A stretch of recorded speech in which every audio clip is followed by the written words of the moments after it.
dancing around, looking beautiful from their head to the ground. I know you're saying that it ain't your bag, but I say just relax, cause life ain't a drag.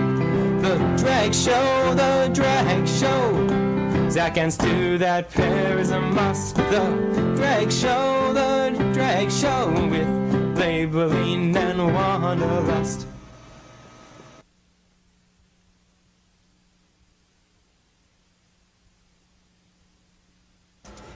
Good evening, ladies and gentlemen. Welcome to the Drag Show. Stu Smith, Zachary, and tonight our amazing guest, San Francisco's gift to the world from a period not too long ago, Sister Boom Boom. Thank you for joining us tonight, Sister. Thank you for being here, Sister Boom Well, Boom. thank you so much for having me. It's always a pleasure being had. Well, we love having you here with us. Oh, well, thank you so much. Thank you. Well, tell us what you're up to these days. I'm not up to much, really. I would like to, well, there is, well, what am I up to these days? Really very little. Very little. Really very well, little. Considering that you were up to so much Right. in the not too far distant past. Well, thank you for saying that. It was another century. It was a time in San Francisco in which things were really, really, really happening. It was one of the most things are exciting really periods of our happening time. now. They are. They are. And, But you know, I'd it's like like- to ask you about some of the things you were doing back then. I had my day in drag. Actually, what I've been doing now, I mean, my God, with the Israeli bombing of Gaza, I've been out of a lot of the demonstrations, and a reporter was very nice to interview me. And I was trying to get across the point. There are just so many Jews now opposing the bombing, people who've not wanted to say anything about Israeli atrocities. But, you know, it's sort of like you have this big, awful, violent drunk in your family. You try to hide it and ignore it, but at one point, you just can't anymore. Anyway, she referred to me in the paper as known to former generations. So it makes me feel like a relic. And, well, in a religion, being a relic is a holy, beautiful thing. So Absolutely. What clear perspective. But it comes with age, honey. I'll tell you, I'm 68, and I think it gets better every year, and I really, truly mean that. But not everybody shares I'm that hoping so. opinion. All in all, yes, it does. Yeah. Because I remember, when in your heyday, when things were so happening, back like at the convention, the Democratic Convention, I remember when you were in the National Enquirer, when you were in Time, when you were in Newsweek, when you were shaking the world from San Francisco and teaching us a new way to look at things. That was the young, vibrant Sister Boom Boom who burst upon the scene and really started offering a radical alternative to a very passive present in those days. Can you talk a little bit about what it was like then? Well, my vision wasn't so entirely new. It was built on years of community activism. I mean, inspired by heroes like Bayard Rustin and the Cockettes, the Angels of Light, Harvey Milk, Sylvia, the great drag queen who fought back at Stonewall.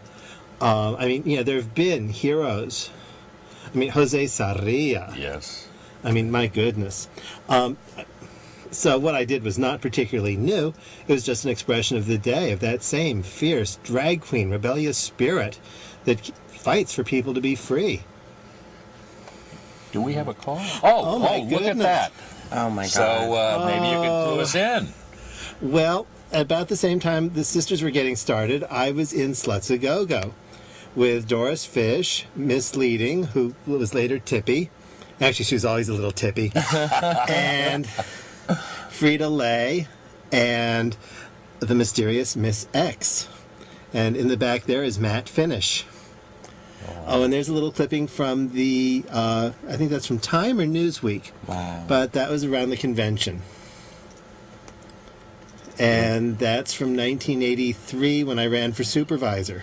Now, I think only two people, you and Jose, ran for supervisor in that period of time, and then Harvey followed you guys sometime Oh later. no, Harvey was before me. Was he Harvey was really? before you, Yes, yeah. this Oh my is, God. This is sort of the funny thing, and all the stuff that's come out about Harvey lately, and there are these anachronistic You're right. posings You're of the right, Sisters yeah. of Perpetual Indulgence. 78. And there's a TV production of Execution of Justice, which was historically mostly very good, except it has Sister Boom Boom fluttering around Harvey Milk, But he was killed in 1978, and the sisters didn't appear until 1980.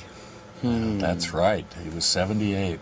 Yeah. So Jose Sarria preceded Harvey, but I was Jose was in about the 5 years 60s, I afterwards. believe. So when Early was it that 60s. you ran in the 80s then? I ran in 1983. Okay. And who was running? You got 23,000 votes from what I read. Well, we were still in at-large elections, so I That's wasn't right. running against anybody That's in right. particular. I didn't have to attack anybody, although I did take a few swipes at Diane. I heard that. I remember that. I'm sorry I didn't bring in a picture of the poster that has me in my habit flying a broom over City Hall with the smoke trailing behind. Surrender, Diane! Surrender Diane. I love that. Oh, that's great. I remember Joan Hitchcock also ran against Diane, and she was kind of just, she was a wonderful, colorful lady who liked to drink constantly. And, Well, that she had the helps money in to do politics. it. Yeah. One of the reasons I got out of politics. So a lot of showbiz. Some where more. was Oh, Where was this this was photo? this was with Armistead Maupin. Oh, yes. We were co-emceeing the sisters' ball softball game. I have to qualify what kind of balls the girls were playing. It was softball with the gay men's chorus. All right. And that was the very first fundraiser for the Gay Olympics, back when we could still call it the Gay Olympics. That's right. And they were stopped, and they have to call it the Gay Games, but I still call it the Gay Olympics. I'm not under any court order. Uh-huh. Well, at least not in that regards. And so you did that dog show, and that ran for a couple of years, didn't it? Well, yeah, we had a couple of dog shows. The first annual dog show was organized by Sister Lita, Dog's Life. And that was a terrific success. It was one of the very first fundraisers for what was then the KS Foundation. And later, when we found out what was causing KS, it became the AIDS Foundation. So I had the historic honor of emceeing one of the very first fundraisers for the AIDS Foundation and for the Gay Olympics. Wow. That's So, terrific. I mean, I was just very lucky to be at the right time in the right drag. That's amazing. So then, Wow. what happened after some of these events? Did you when did Sister start retiring? Oh my goodness, it was more like Sister crashed and burned. Aha. Oh. Oh dear, dear, dear. Well, let's see. 81 was the first dog show. 82 was the second dog show, and no, I'm sorry, it was 82 I ran for supervisor. 83 was the recall election. 84 was the Democratic Convention, where we had the big exorcism of Jerry Falwell and Phyllis Schlafly. And 85, I got sober. My God. And no, it's like the public persona was so much at war with the private persona that I just crashed, burned, collapsed, had to get out of it. I got sober, and I just disordered. Uh-huh. And That's a This huge is- change, you know. That's it was a huge change. And, you know, it's like back then, and, you know, it's like I really can't say what the sisters are like now, so what I'm saying is purely historical, nothing about the girls today. But back then, oh, honey, the drugs and the booze. And I just had to get away from that to get my own act together. And oh, yes, the drugs and the Look at that, booze. the drugs and the booze. As we see the sister rolling what appears to be medical marijuana. That was before medical. I think so, yeah. That was just for fun. Yeah. Yeah, that's my pose as a holy roller. I love that. And this is at the exorcism of Jerry Falwell, and behind me with his face painted black, or her face painted black, is Sister Vicious Power Hungry Oh, Bitch. Yeah. And on the other side, I don't know who that was, but oh my goodness, Bobby Campbell, Sister Florence Nightmare, RN, was like the original AIDS activist in San Francisco, and he became a sister, Sister Florence Nightmare, RN, and shortly after the Democratic Convention, he passed away. And it's just so very sad. I mean, this is another thing about the times. I mean, it's like Right. between all the sisters, oh my God, it's like people were dying faster than you could grieve. It was horrible, Yeah, horrible, I do horrible. remember that, yeah. And, you know, it's like the pressures of doing all this and taking care of what needed taking care of. My God, no wonder. Yeah, I remember blues being got- afraid to pick up the BAR in those days. Oh, There'd be it 50 was- to 60 every week, and you knew them. You know, It which is- still tears me apart to think Yeah. about it. It's Yeah. just so painful, and those were gruesome days, and I just could not keep up with it. I excuse me, I get all choked up just thinking about it. So I got sober, and I found for me organized religion works. I don't recommend it for everybody, but I have Saturn in the 9th house, so it works for me. And I have an excellent astrologer, dear. And it wouldn't happen to be a gentleman by the name of Jack, would it? Jack Furtick, internationally syndicated astrologer, has I a have wonderful been reading website at his. www.starjack.com. I'll be darned. And one thing I do for that website, since I did become a Muslim 5 years ago, and we can talk a little more about that, but one of the things I do on that website is that I organize a resource list for queer Muslims. All right. So that's at www.starjack.com/QMR, Queer Muslim Resource, QMR.html. Excellent. And that is it's a resource list for different groups and associations and websites helping out gay, lesbian, bi, and transsexual Muslims. What would it be like to be a gay Muslim? Depends largely on where you are. I would imagine and how that. you were raised. I mean, being a gay Muslim in San Francisco is so much easier than being a gay Muslim in Iran. I think, is it a capital offense in certain countries? In certain countries, but not just in Muslim countries. I mean, there are Right, other right. countries where they kill gay folk. And, it's like right now, it's fashionable to hate Muslims. I mean, Muslims are the new Jews. Yeah, I know that. It's a sad thing. It's a horrible thing. So, being queer and Muslim is a very interesting intersection of identity and activism. When did you learn or accept or come to believe that you were homosexual or gay? Well, I was always queer. I was always a sort of a little sissy boy. Everybody else wanted to go play baseball. I'd rather go to the library and read Dr. Dolittle or Mary Poppins, or of course the whole Oz series. So it's like everybody else knew I was queer before I did. And as to really sharpening sexual identity, I think it happened when Sean Connery was out in those James Bond movies. And of course, all us little boys would go see the movies, and the other boys would be fussing over the cars and the gadgets and the girls, and I'd be sitting there drooling every time Sean Connery took his clothes off. Where were you born, sister? Well, that's Off. Well, No, let's see. that's When okay, that's did you okay. come to San Francisco? my family came to San Francisco in the 1850s. Oh my gosh. So, no, I'm from an old San Francisco family, but mother went to Okay. school in Chicago to get away from her family, so that's where I was born. Okay. But my earliest memories are San Francisco, and then 7 winters in Chicago, 10 summers in Washington, D.C. It was...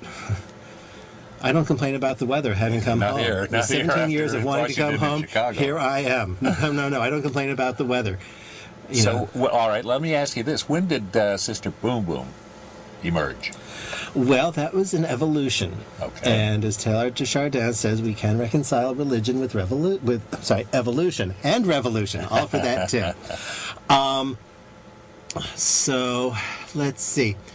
It all started back in the 70s when I was living at the convent of the Holy Face of Jesus, as revealed to Saint Tuna, and I was living with Sister Hamburger Deluxe and Mother General Wilberforce. And, well, Sister Hamburger Deluxe left the order, and we sort of reorganized, and Sister Rondo Dumarie came to us from East Lansing, Michigan, Surf City Convent, and so we became the Sister Dumarie under the leadership of Sister Rondo Dumarie, and Mother General Wilberforce became Sister Armory, and then we had Sister Donna Marie, and I was Sister Labata Marie. Anyway, that was when the Sisters of Perpetual Indulgence were just getting started. Actually, that was a little bit later. We were the Sister du Marie for a little while.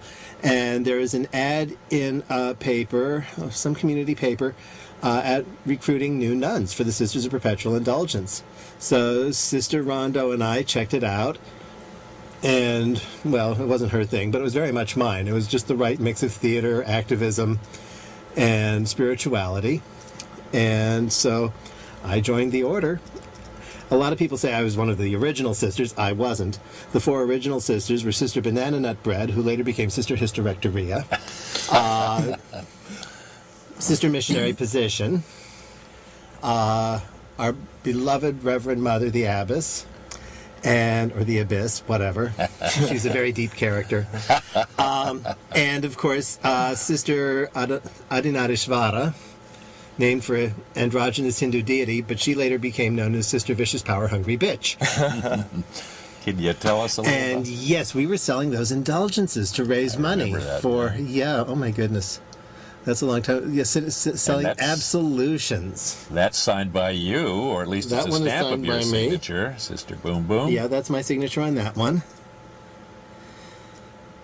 And that was one of our early fundraising efforts. Yes. And Boom. didn't we see that one before? That's either from Time or No, Newsweek. there was a Newsweek and a Time, and there should be Yeah. a National Enquirer in there somewhere. Oh, yes. What were you in the National Enquirer for? For outraging American morals. Yeah, and it was a very Yeah, that's smug little fun. article by the It's, editorial the board headline there. over my picture was, "Ugh." Oh, gosh. Maybe it's not in there, but... Oh, and the funny thing is that they had a picture of me kissing somebody I actually knew. Well, anyway.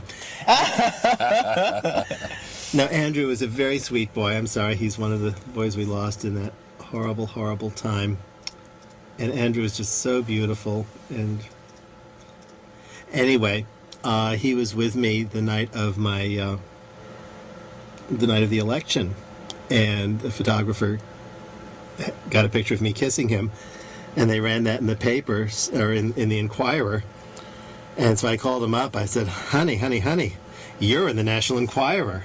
He says, what the hell am I doing in the National Enquirer? I said, kissing me. He says, oh shit, my mother's friends all read that paper. Oh, God, that's great. Oh dear, I said shit on TV. Can I do that? It's okay. Yeah, it's Oh, well. okay. What the fuck? So, gosh, I mean, it's amazing. So the convention here in San Francisco, I mean, I was working in a restaurant and bar at the time called the Little City Antipasti Bar up in North Beach. And I remember it was kitty corner from the Washington Square Bar and Grill, and the city was just packed with all this power and prestige. And Oh, of course, the Washbag was one of Herb Cain's favorite haunts, so Yeah. everybody went there. So Walter Cronkite would be there, and the Speaker of the House, Tip O'Neill, all these different people.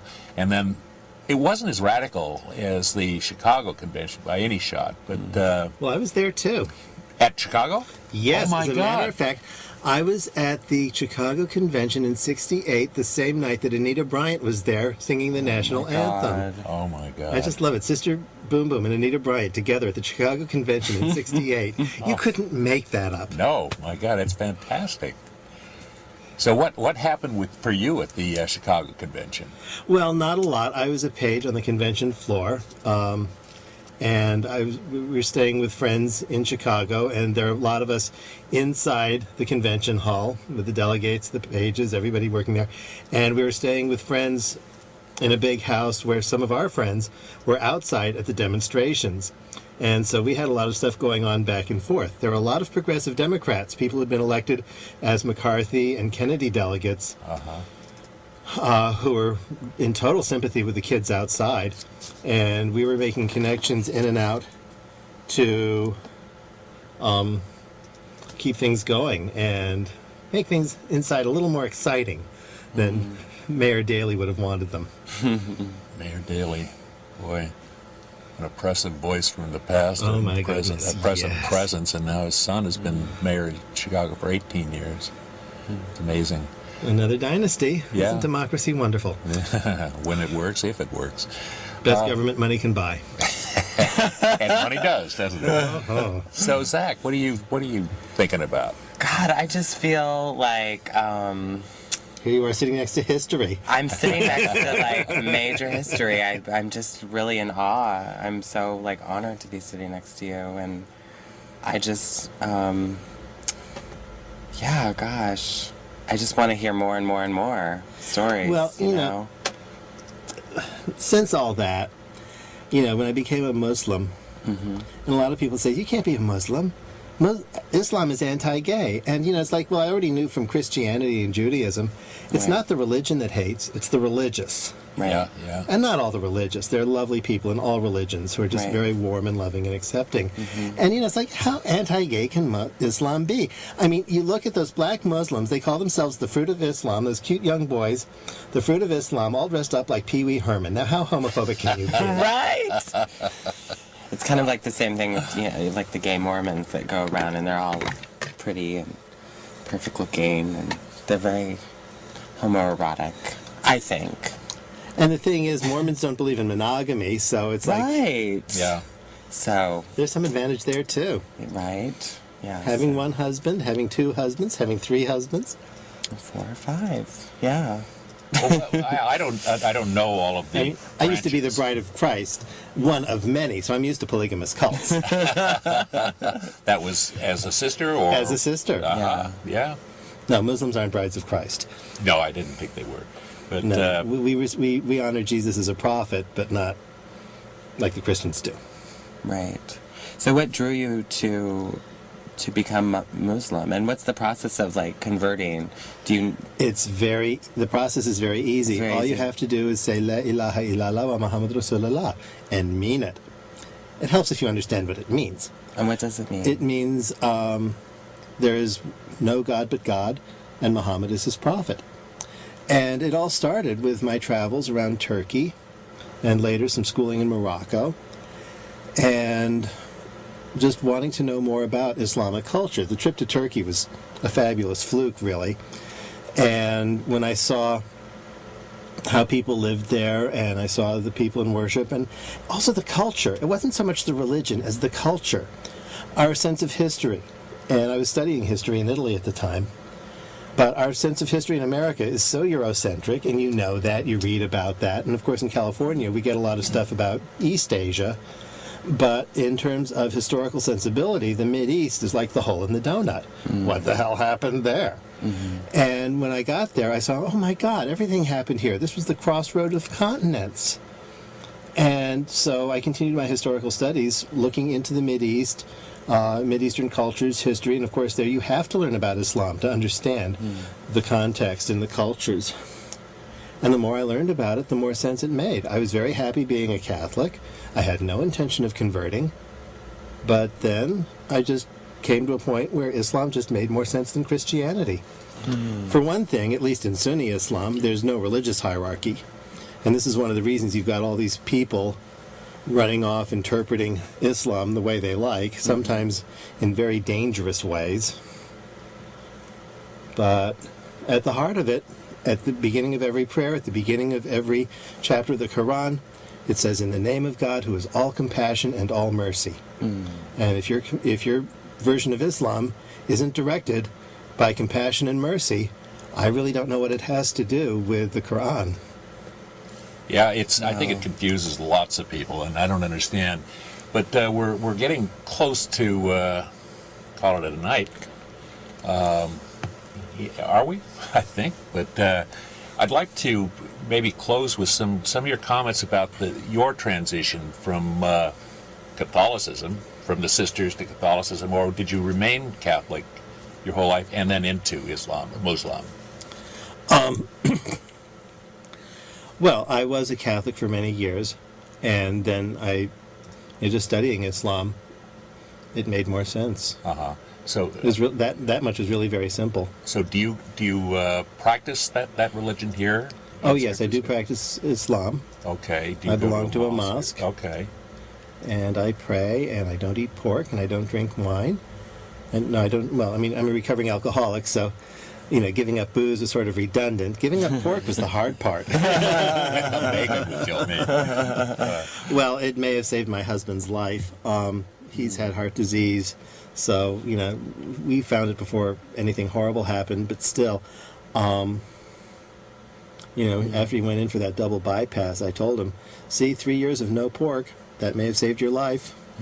Or at least cut down on the number of bypasses, maybe. Yeah. Well, thank you so much for joining us tonight. I'm curious as to where you actually do go to mosque, or I think my mosque would rather I didn't divulge that's that fine. I just don't information. know, but I understand there are quite a few mosques here in San There are some Francisco. lovely mosques, and one of the things that's very exciting now is that there is a mosque and a synagogue and a church working together That's beautiful. to form an interfaith center that is to be called the Abrahamic House of Prayer. Wow. I love that. That's awesome. It's going to be an interfaith center in Noe Valley at the Noe Valley Ministries. Okay. Well, I want to really sincerely thank you for joining us tonight. It's been a really fascinating glimpse at some of the history of San was. Francisco and a man's personal movement in life. And thank you for enriching both of us and our viewers. Well, thank you so Did much it for having me. Yeah, thank you so and much. continued good fortune. And congratulations on your marriage, too. Yes. And God bless you all. Well, God bless 14 years you. we've been together. That's beautiful. That's 14 and a half now. And we've got 2 darling little doggies, and life's gotten very dull. I'm not Okay. complaining. Thank you again, and please tune in again for the Drag Show with Zachary Davenport, Stu Smith, Labeline, and Wanda Lust. Thank you. See you next time. All right.